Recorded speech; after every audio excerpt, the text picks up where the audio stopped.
start from the start. And women boxing, there was a lot of controversy. Angela Carini from Italy fighting Algeria, the Caliph, and in some Abba. I mean, what is the latest about that issue? Okay, Mutala, I mean, a media war, let's just put it this way. Of course, Kalini's camp say on the Obama and Okwe trans. This is a very controversial issue, Mutala. So, okay, Caster Semenya, the South African 800-meter runner, she also had similar issues, and she had to rigorously go through a lot of tests to ascertain or to make sure that her testosterone levels are not that of a male. It's similar to other athletes where there are question marks. Emma football, this issue came up. They've seemed to have resolved it at the FIFA level, at the UEFA level. It has died down. In boxing, mixed martial arts, combat sports, it is a bit more rampant because sports now, it demanded more testosterone, aggression. There is a thin line between Obama in the middle, transsexual, gender issues, and people are calling. I mean, global icons, former athletes, they're all calling that, look, men should compete against men. Women should compete against women. There shouldn't be a gray area. We shouldn't bend the rules. Yemen and yes, simple. And I think this is an example. The Algerians have responded by saying that, you can't handle her punch. She's been a girl since she was a child. They've released photos of her and her family, the papa and siblings when she was a girl, a little girl, and all the rest of it. So they've also countered saying that this was premeditated. It was not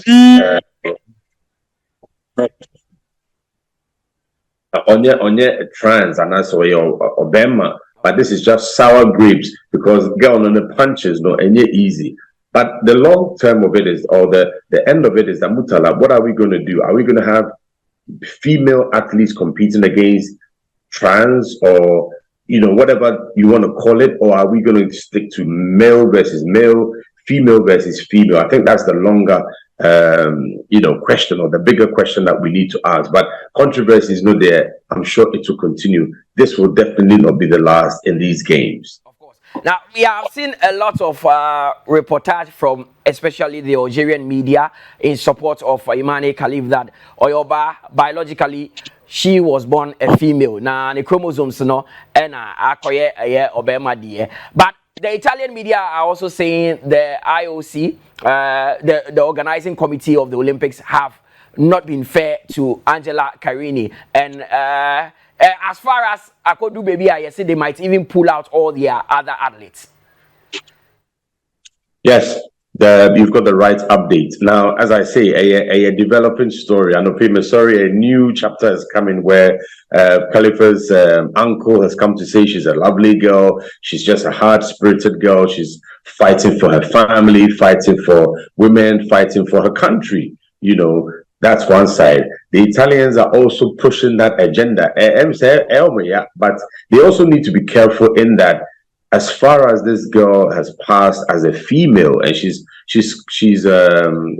qualified to be at these games. She's fought through up to this stage. You knew you were going to fight her. She's beaten you. Take it like that. Unless you have evidence to prove it, it is a risky line they're towing. I don't think they would follow through their threats. It would be unprecedented and it would jeopardize the entire Italian Olympic movement. But it's just a threat, and they're also pushing to see what will come back from the IOC. Definitely, the ball is in the court of the International Olympic Committee, and some will take action. They need to act to stop this from happening again.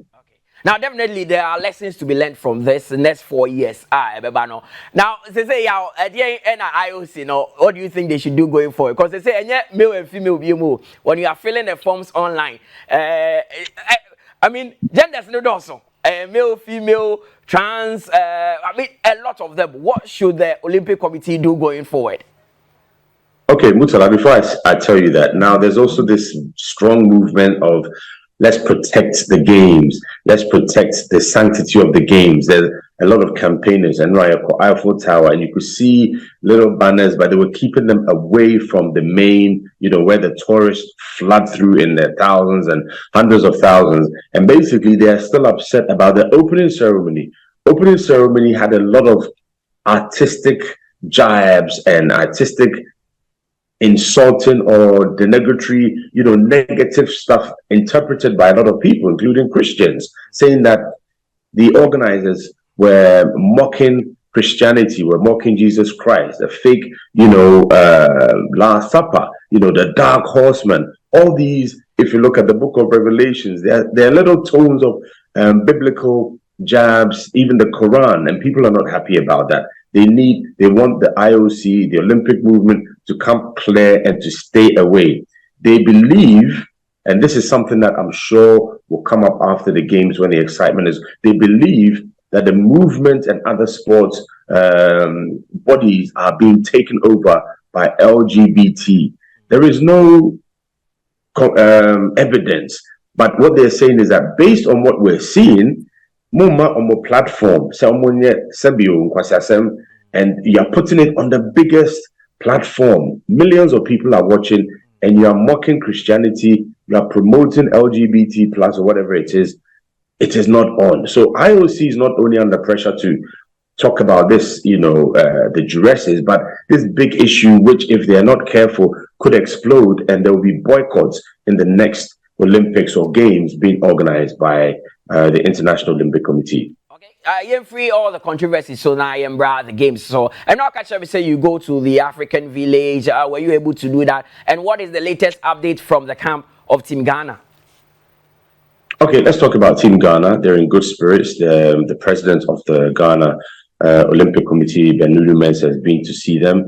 The ambassador of the Ghanaian ambassador to France has also been to see them. Others, the Ghanaian community, in fact, gathered together to prepare them their local favorite dishes. There's positive news all around. We've had our swimmer Stacey, even though he finished 7th. There's good mood, there's good vibe. It's his first time at the Olympics. Long jump is coming up, athletics is coming up, and I bumped into legend, the 200, 400 meter runner Michael Johnson, and he was saying that this is the games that would unveil new stars. So he's very excited, to be gearing up for the track event, which is just around the corner. So Team Ghana, no problem. There's calm in camp. Everything is in order. There's nothing untoward to report. If there was, I'll tell you, Mutala. And Benji William Graham is also bringing reports constantly. He's based in the team camp. IOC has changed its rules, which means that every team has a limited number of press attaches. But the more sports or disciplines you qualify for, of course, then you can expand that. But for Ghana, we have a relatively small one. Yes, and then back to your other question about the Olympic village or the African village we went through yesterday. Notably, the Senegalese, the Guineans, the Ivorians, the Malians, they have an advantage because they're literally here. France is their home. They've set up already. Ghana's